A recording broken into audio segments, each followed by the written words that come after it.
মুয়াজ্জিন হাইয়া আলাস সালাহ হাইয়া আলাল ফালাহ করেছে, আপনি মুসল্লিদের ওই আযান শুনে আপনি মসজিদে আসেননি, এটাই আপনার জাহান্নামে যাওয়ার কারণ।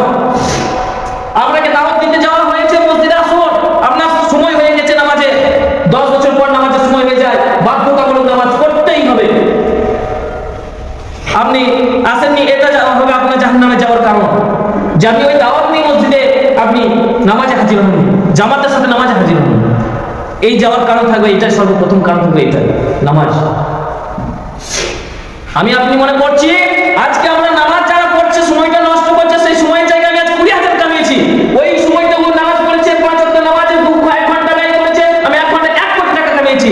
আপনার 1 কোটি টাকা, আপনার 20,000 টাকা, 20 কোটি টাকা আপনার কাছে আসবে না, তাহলে আল্লাহ আপনাকে এই পরিমাণ আপনাকে ওই টাকার বিনিময়ে জান্নাত দেবে না।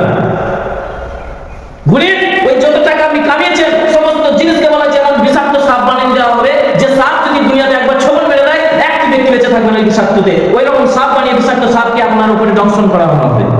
এটাই হলো আপনার মেন কারণ যে আপনি দুনিয়াতে টাকার পেছনে ব্যয় করেছেন, সময় দিয়েছেন, ওই নামাজের পেছনে সময় দেননি, ওই জামাতের পেছনে সময় দেননি, ওই আল্লাহর সাথে সময় দেননি।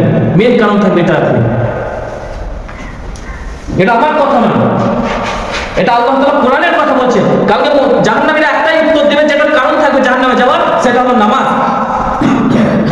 আজ আমরা নামাজকে গুরুত্বপূর্ণ মনে করি না, আজকে নামাজকে নামাজ মনে করি না, যে নামাজ আমাদের কোন কাজে আসতে পারে। আমরা খালি দুনিয়া আমরা বলছি নামাজ পড়লে কিছুই তো দেখতে পেয়েছি না, কিছুই তো লাভ পেয়েছি না, ওই জন্য আমরা নামাজ কি করতে যাবো? আমরা সেই ইহুদিদের মতন হয়ে গেছি। আপনি শুনে নেন, ইহুদির মতন যদি আপনার চলাফেরা হয়ে যায়, ইহুদির মতন যদি আপনার কথাবার্তা হয়ে যায়, ইহুদির মতন যদি আপনার জবাব হয় যে নামাজ কোন কাজে আসবে না, আপনি এই হাদিসটা শুনে নেন,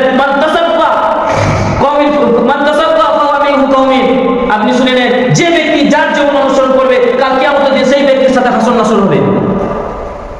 আজকে আপনি গীতাঞ্জলি যাচ্ছেন, ওই দিকে চলে আসছেন, কাল ওই মডেলের জামা প্যান্ট পরেছেন, ওই মডেলের চুল কাটছেন, ওই মডেলের স্টাইলে চলছেন, আপনি ওই ইহুদিদের মতন গোড়ালি নিচে কাপড় পরছেন, ইহুদিদের মতন চলাফেরা করছেন। আপনি মনে রাখেন ওই সিনেমার নায়কদের সাথে, ওই ইহুদিদের সাথে আপনার হাসর নাসর হবে, যারা আর্থিক খেলা পাবে না, যারা মা পাওয়ার তোমার কারণ নেই। আপনি যদি আল্লাহ রসুলের মতো চলাফেরা করেন দুনিয়াতে, আপনি যদি আল্লাহ রসুলের মতো ভঙ্গিমায় চলাফেরা করেন, আপনি যদি রাসূলুল্লাহ সাল্লাল্লাহু আলাইহি ওয়াসাল্লামকে আইডল বানিয়ে নেন, তাহলে কাল কিয়ামতের দিন রাসূলুল্লাহ সাল্লাল্লাহু আলাইহি ওয়াসাল্লামের সাথে আপনার হাসর নাসর হবে। আর যার হাসর নাসর রাসূলুল্লাহ সাল্লাল্লাহু আলাইহি ওয়াসাল্লামের সাথে হয়ে যাবে, সেই ব্যক্তি কখনোই জাহান্নামে যেতে পারে না, এটা আল্লাহ রাসূল সাল্লাল্লাহু আলাইহি ওয়াসাল্লাম বলেছেন। কারণ আল্লাহ রাসূলের সাথে হাসর নাসর তারই হবে যে আল্লাহ রাসূলের মতো চলাফেরা করে। আর যে আল্লাহ বলেছেন কুল আতিউল্লাহ ওয়া আতিউর রাসূল, যে আল্লাহ রাসূলের মতো ইতাআত করবে সেই ব্যক্তির জন্য কি আছে? আল্লাহ তাকে ভালোবাসবে, সেই ব্যক্তির জন্য পরিত্রাণ আছে। এটা আল্লাহ কোরআনের কথা, আমার কথা নয়। আজকে আমি বলছি এই নয়, আজকে আমরা জুমাতে বারবার নামাজের কথা বলি, আমরা কিছু মানুষ মনে করে নিয়েছি যে নামাজটা মনে হয় ওদের কোনো লাভ আছে। আপনি শুনে নেন, আপনি নামাজি ততক্ষণ না হতে পারবেন না, মুসলমান ততক্ষণ না হতে পারবেন যতক্ষণ না আপনি 5 ওয়াক্ত নামাজে আসতে পারবেন।